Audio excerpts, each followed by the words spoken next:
రక్షకుడా, నన్ను క్షమించు. పశ్చాత్తాప హృదయంతో దహించుకుపోతున్న నన్ను క్షమించు. నా నావను నడిపించి ఒడ్డుకు చేర్చిన రక్షకుడా, నీకు వందనాలు. మారు మనసు పొందిన నీ కుమారుడు సమర్పిస్తున్న శతకోటి స్తోత్రములను స్వీకరించి నన్ను ఆశీర్వదించు నా తండ్రి. రక్షకుడా, భారతదేశానికి పట్టుగొమ్మలుగా ఉన్న గ్రామాలకు దూరంగా విసిరివేసినట్లుగా వెలివేయబడిన వారిగా ఉంటున్నాము. జంతువుల కన్నా హీనంగా జీవిస్తున్న నాలాంటి కోట్లాది మందిని విముక్తి చేసిన ఘనత నీదే. దేశంలో ఎందరో మహాత్ములు జన్మించారు, పరమపదించారు. కానీ మా భవిష్యత్తు మారలేదు. మా జీవితాలను మీరు తప్ప మరెవరూ మార్చలేకపోయారు. చివరికి ఈ దేశంలోని దేవుళ్లకు కూడా మేమంటే భయమే. మా వేటుకు దేవుడే మైలపడతాడు. ఆమ్నిపొటెంట్ అయిన దేవుడు మా విషయంలో ఇంపొటెంట్ అయ్యింది అక్షర సత్యం. హిందూ దేవుళ్లే కాదు, ఇతర దేవుళ్ళు కూడా మా జీవితాల పట్ల నిజాయితీగా వ్యవహరించలేదన్నది నిష్ఠూరమైన సత్యం. బ్రహ్మదేవుడు రాసిన నుదిటి రాతను మార్చడం అసాధ్యమని నమ్మబలికారు. మాతో పందుల కన్నా హీనంగా ప్రవర్తించిన వారికి సవాలుగా బ్రహ్మరాతను తుడిచివేసి అసాధ్యాన్ని సుసాధ్యం చేసిన రక్షకుడుగు నీవు. దేశ చరిత్రలో ఈ కుల రాక్షసిని ఢీకొన్నటువంటి ఏకైక వ్యక్తివి నీవే తండ్రి.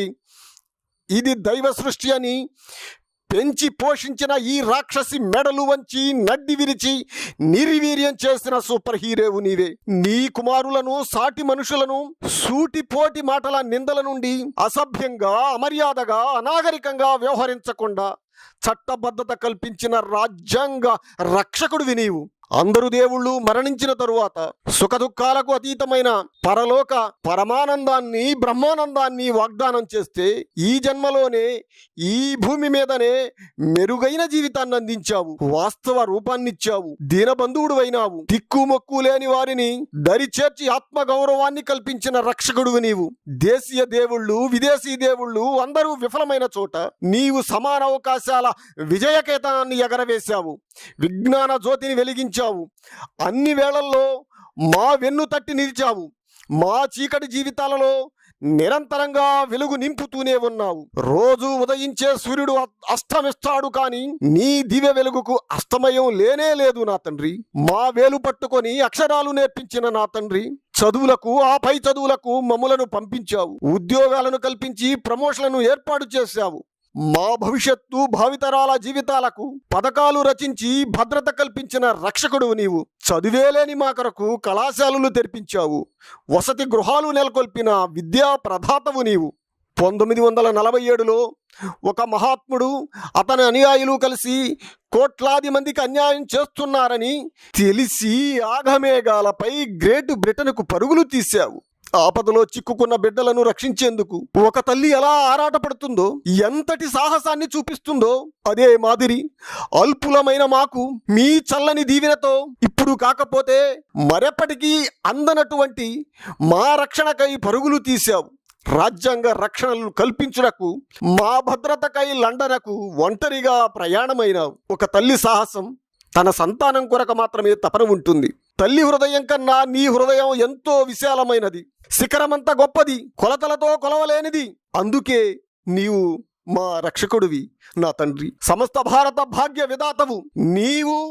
సమస్త కార్మిక కర్షకుల రక్షణకై కనీస వేతనాల చట్టం, వేతనంతో కూడిన ఆదివారం సెలవు, సంఘాలు ద్వారా ఏర్పడే హక్కు, కరువు బత్యం, పెన్షన్ సౌకర్యం, గని కార్మికులు, వారి కుటుంబం, పిల్లల సంక్షేమం, కార్మికుల కొరకు లేబర్ డిపార్ట్మెంటు, ఓవర్ టైంతో డబుల్ వేతనం, వర్క్స్మెన్ కాంపెన్సేషన్ చట్టం, ఈఎస్ఐ వంటి అనేక చట్టాలని ప్రతిపాదించి అమలు చేయడమే కాక దేశంలో సమస్త మహిళా ఉద్యోగుల క్షేమానికి, దేశ భవిష్యత్తుకు జన్మనిచ్చే గర్భిణీ స్త్రీలకు వేతనంతో కూడిన ప్రసూతి సెలవు వంటి అనేక చట్టాలను బ్రిటిష్ వారి కాలంలోనే చట్టబద్ధత కల్పించిన దేశ ప్రజలందరి రక్షకుడు నీవు.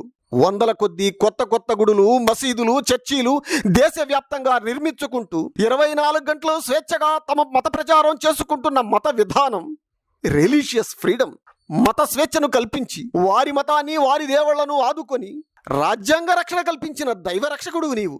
దేశంలోని మతాలు, మత పెద్దలు నిన్ను, నీ చరిత్రను దాచేందుకు తమ వంతు కృషిని విజయవంతంగా నిర్వహిస్తూనే ఉన్నారు.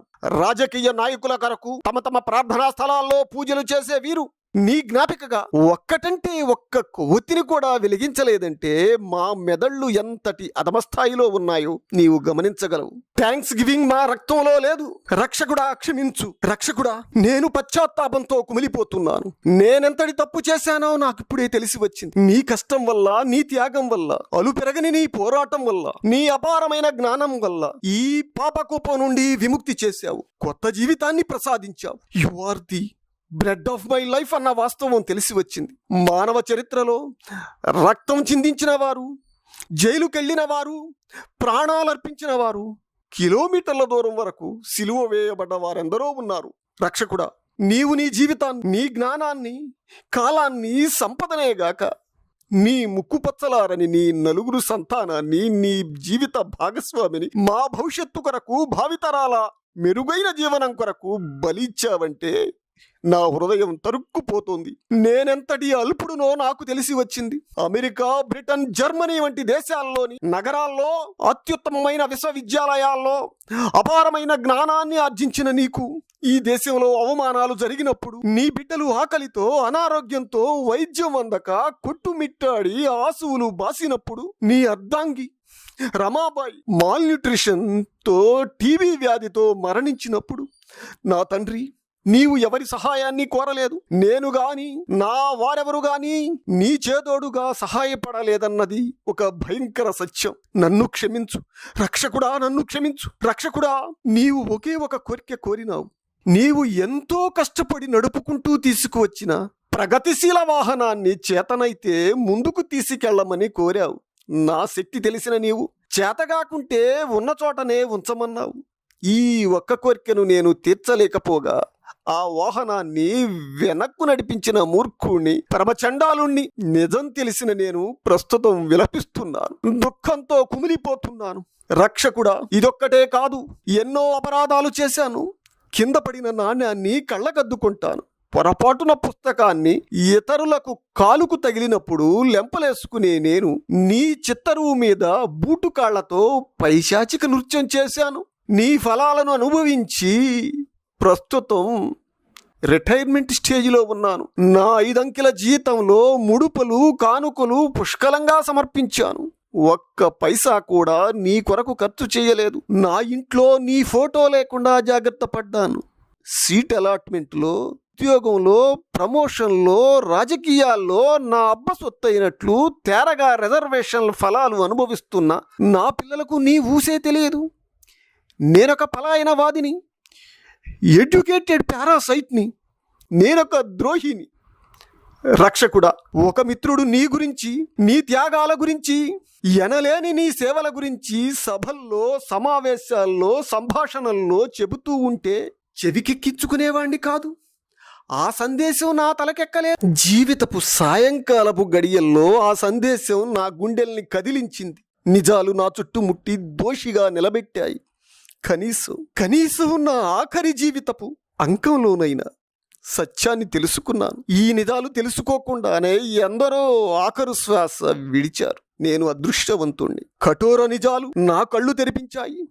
నా రక్షకుడికి నా గుండెల్లో, నా కుటుంబీకుల హృదయాల్లో స్థానం కల్పిస్తాను. అక్టోబర్ 14, డిసెంబర్ 6, నవంబర్ 26, ఏప్రిల్ 14 క్యాలెండర్లో అంకెలు కావు. రక్షకుడా, అక్టోబర్ 14న లక్షలాది మందితో పాటు నేను నాగపూర్కు వచ్చి కృతజ్ఞతలు అర్పించుకుంటాను. డిసెంబర్ 6న బొంబాయి దాదర్లోని చైత్యభూమికి వచ్చి నీ సమాధి ముందు నివాళులు అర్పిస్తాను. రక్షకుడా, నన్ను నీవు గుర్తుపట్టగలవు. నా గుండె లోతుల్లో నీవే ఉన్నావు. అదే నా ఐడెంటిటీ. ఈ రోజు నుండే నా ఆర్జితాన్ని నా రక్షణకై, నా రక్షకుడికై వెచ్చిస్తాను. ఉద్యోగుల్లో, కార్మికులు, కర్షకులు, స్త్రీలు, విద్యార్థుల్లోకి రక్షకుడి సందేశాన్ని తీసుకుని వెళ్తాను.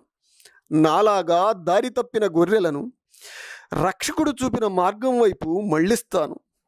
ఆ దారిలో జస్టిస్, లిబర్టీ, ఈక్వాలిటీ, ఫ్రాటర్నిటీ దాయబడి ఉన్నవి. ఇదే నా వాగ్దానం, ఇదే నా సాక్ష్యం. రక్షకుడా, నేటి నుండి నేను మారు మనసు పొందిన మనిషిని. నీ పుత్రుడిలాగా తల ఎత్తుకొని హుందాగా, గౌరవంగా, నీతిగా, కృతజ్ఞతతో జీవిస్తాను. రక్షకుడా, నీకు నా వందనాలు. నా కుటుంబం, నా మిత్రులు, నా సమాజం సమర్పిస్తున్న శతకోటి స్తోత్రాలు అందుకు. నీ వెలుగు సదా మా సమాజంపై ఉండుగాక. జై భీమ్, జై భీమ్, జై భీమ్. ఆత్మ విమర్శ చేసుకున్న ఓ పుత్రుడి ఆవేదన. సమాంతర భారత్ టీవీని సబ్స్క్రైబ్ చేసుకోండి. మరిన్ని అప్డేట్స్ కోసం పక్కనున్న గంట నొక్కండి.